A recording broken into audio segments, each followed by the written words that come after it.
Welcome into Tuesday, everyone. First off, let me apologize. I know I'm probably 15 to 20 minutes late at this point.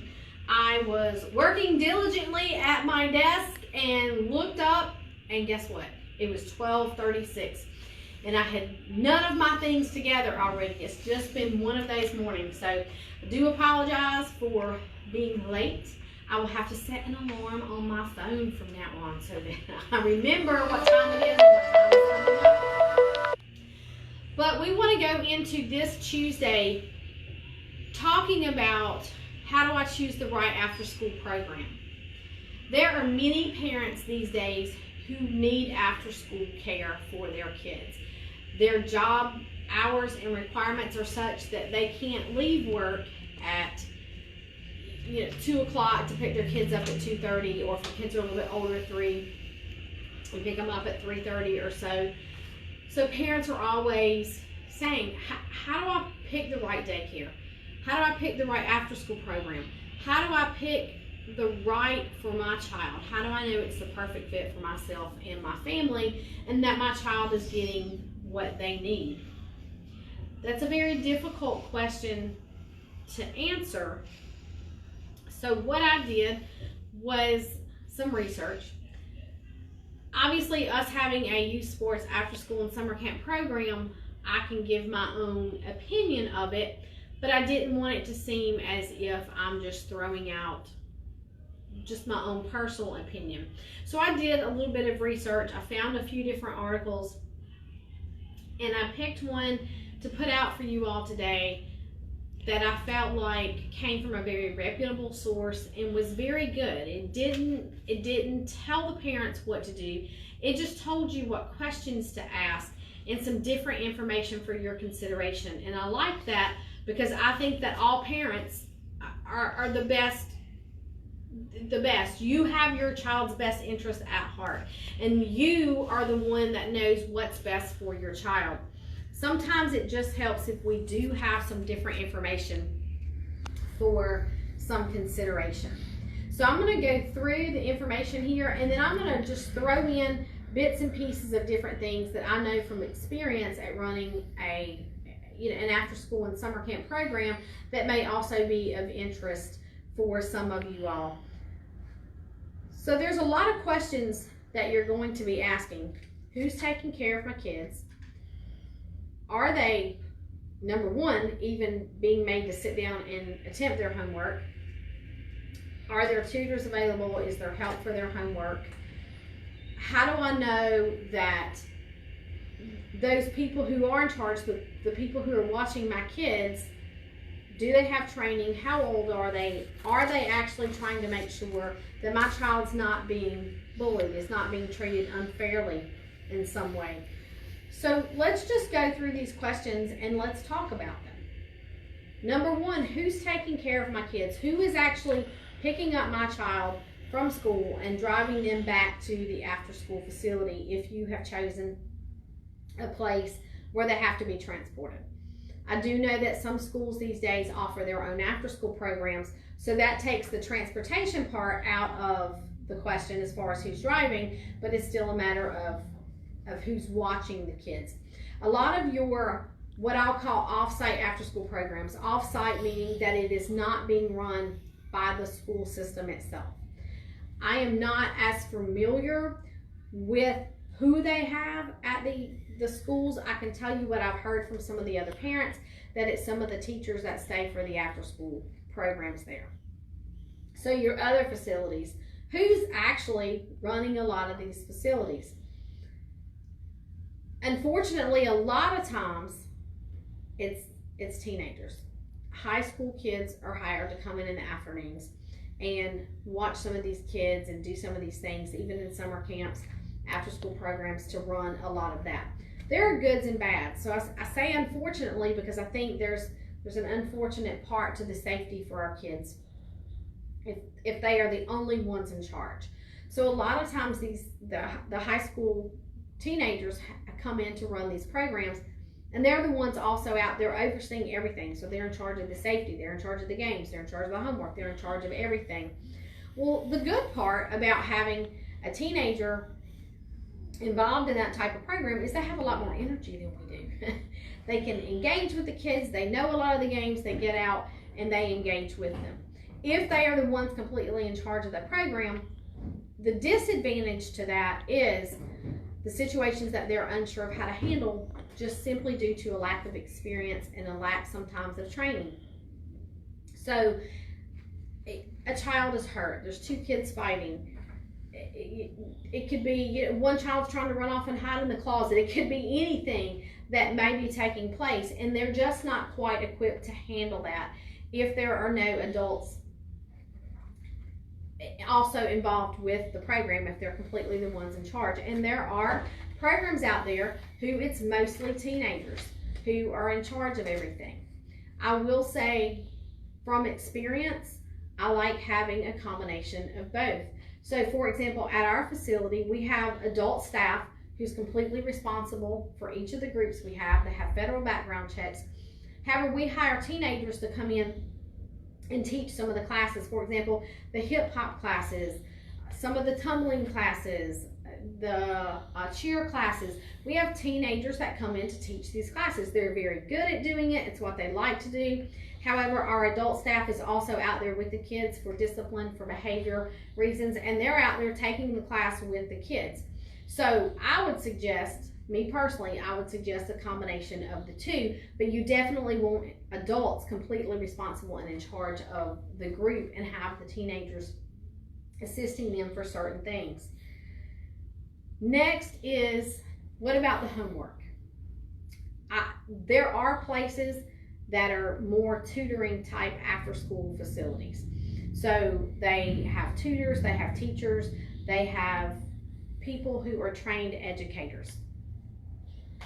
Then on the complete other spectrum, you have facilities that say, go do your homework, and the kids don't go do their homework. They run around, they scream, they play. Or the ones who are trying to do their homework, it's very loud, they're running around, they're screaming, they're playing. If they ask for help, maybe they get it, maybe they don't. So what do you do in that situation? Well, you ask what their policy is. You look for a place that has what your child really, really needs. If your child needs a lot of extra help with homework and really struggles in certain areas, and you feel like academically it's best for them to have a tutor, you may want to search for a place that employs tutors or teachers for their after school program. You definitely don't want it to where if your child is told to sit down and they don't want to, that they can keep running around playing, or if they want to sit down and do their homework, everybody else is running around and it's loud and noisy and chaotic. So at a minimum, you want a place that, again, the adults who are in charge say it's homework time. And every child, regardless of whether they have homework, needs to be sitting and be in a quiet place. Those who don't have homework, I am sure that places can find something for them to do. For example, here we have fun, what we consider fun worksheets. So it may be age-appropriate math, letters, numbers, writing, but we let them use crayons and markers, and we have like the trace the dot things where you do dot to dot, maybe you make an alligator or a dog or whatever. So they're doing their numbers, they're doing it with a crayon, they're tracing it, and then they can color it in. Something to keep the brain happy and active at that point, but it also means that the room itself overall is quiet, so that those who do want to do their homework or who do have homework can do their homework. We do not have tutors, for example, because that is something that's outside of what our facility offers, so we don't offer tutoring. Excuse me. Our adults will. If there's a question that the child has, they'll do their best to help them. If it's something that they can't help with, or they're just unsure of what the teacher may be wanting, you probably know your child's teacher better than we do. Put a note on the homework folder. Your child really needs help with number such and such on this worksheet. So we try to make the best of the two worlds sort of fit together. But you know your child. You know what your child needs for homework. You know how self-disciplined that they already are.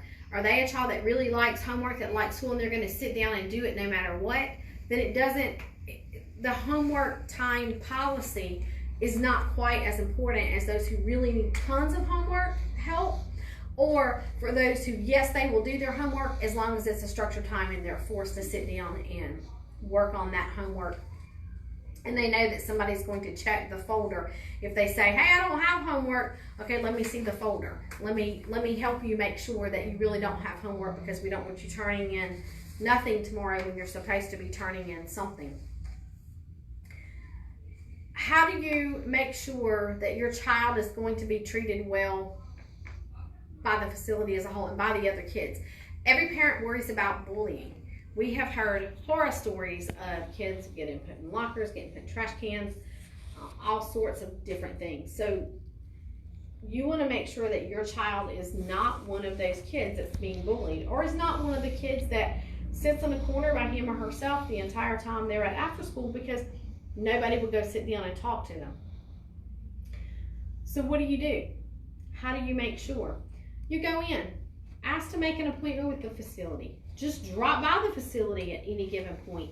If they're a professional after-school facility, they're going to welcome you in with open arms. They're going to show you around. They're going to show you where the cubbies are, if they have lockers, anything that you want to see about that facility, and they're going to be more than happy to introduce you to any staff that happens to be working at the time that you go by, and they will happily answer any questions that you have about the disciplinary policy.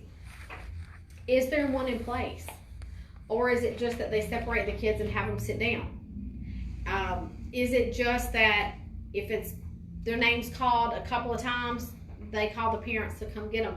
Or is there something structured in place? First time, it's a conversation. Second time, it's sitting out of an activity. Third time, it is going to somebody higher up. Fourth time, maybe it's calling a parent. Whatever the structure is in place, just ask, what is it? How do you enforce it? If something happens, how do you notify me as the parent? How do I know? Do you physically tell me? Do you have a report that you write? If a report is written, do I get to have a copy of it? What is it that you're going to do to keep me informed as a parent as to what's going on during the day? Even if my child is the one causing some of the issues, I need to know that as the parent. How are you going to let me know that information, as well as what if my kid is the one getting picked on, or my kid is the one that got hurt? Which brings up another thing, accidents. Accidents happen with kids. They run into each other, they fall down, they scrape their knees, they hit their elbows, they do all sorts of different things. How is it that you let me know as a parent that my child was hurt during the day? Are you going to call me? Do you send pictures? Do you write a report? You know, what is the policy on that? And at what point am I informed as a parent if my child was hurt? Do you inform me right away if it's something a little bit more major? And how do you inform me? Do you call me, text me? What is it that you do? If it's something very, very minor, do you call or text me right then? Are you going to wait until I'm there? What is the general overall policy, so that I know what to expect, and so that I know if my child is in a dangerous situation, or not dangerous necessarily, but gets hurt, something that I may consider danger, or am I going to know right away, so that if I choose to go ahead and come get my child, I can do that? Or if I have built the trust with the facility at that point, at least I know they're hurt. Maybe I talk to them on the phone, send them a text, whatever it may be, but I already know that it's happened, and I know that my child is safe, and I'm going to wait until my normal time to pick them up. And also, at that point, the child will know mom or dad's on the way, or they know about it, they know that I'm fine, and they're going to come pick me up at normal time. So overall, you combine a lot of these things together. You do research, maybe you look at some reviews, you ask around people for different ideas, different places. One of the biggest things that I say is, at a minimum, talk to people over the phone, and if at all possible in your schedule, just simply go by the facility. schedule an appointment and go by, drop by, find out what their hours are so that you would know when you could drop by. If you feel like they're trying to hide something when you walk in the door because either you had an appointment and you feel like they're rushing you into a room where they can close the door and you can't see what's going on outside, or they don't offer to take you on a tour, or you walk in unannounced and they act like they're scrambling around because they don't want you to see back where the kids are, or whatever it may be. If that's the feeling you get, that's probably what you need to go with. I always say gut instinct of a parent should be listened to. So go with your instinct. If you walk in and they're very welcoming and they're like, oh, we're so glad you're here, of course, let's walk around, let's take a look. And there may be times when the people are, there's a kid getting in trouble maybe, or there's a kid sitting down, and maybe the people are walking around like, oh, Lord, have mercy. They're going to think this is everything that happens all the time. And it's not. It's just what you're seeing is that disciplinary policy being enforced. Maybe a kid did get in trouble, and it's at the point that they have to sit out for 10 minutes, and maybe that kid is pitching a fit because they're having to sit out. But they're not trying to hide that from you and keep that from you. They're walking around saying, unfortunately, this child is at this point in our policy, and he or she's having to sit out for a game, and they're very upset right now because they think it's unfair or whatever it may be. So the absolute biggest thing is make sure that it feels right to you. Make sure that the things you think a facility needs to have in place are there for your child. And each child is very different. So what may be right for somebody else's child may or may not be right for your child. So ask your own questions, come up with your own conclusions. And lastly, a lot of people will say, if I don't pick an after school, if I just decide that's not for my child, what other options do I have? That's part of why I picked this particular article to put out, is because the gentleman, David, I'm not sure how to pronounce the last name, Rowley, I think is how you pronounce it, included in here some different options, and I thought it was some very good options, some that I'm not sure that I may have even thought about myself to give you suggestions of, is share child care with other parents. I think parents think about this a lot. Maybe you don't work on Mondays and Tuesdays and somebody else doesn't work Wednesdays through Fridays, so you take turns watching each other's kids. I think that happens a decent amount of time, but if you haven't thought about that and you know of maybe 2 or 3 of you that could share child care, that may be an option for you. This was one that I had not thought of, is a co-parenting group. So you can Google co-parenting groups, see what is out there, what groups may fit for you. They may work really well for your child and to have them taken care of throughout the week. Hiring an in-home sitter. It could be maybe a neighborhood teenage child that you trust because it's only going to be for a few hours. It could be a stay-at-home mom. Maybe that person would come to your house. Maybe you could drop them off, any of that sort of thing. And with dropping them off, there are also a lot of in-home, I guess, nannies, really not really daycares, but people who do nannying services, but they watch children for maybe 2 different families, and they do that in their home.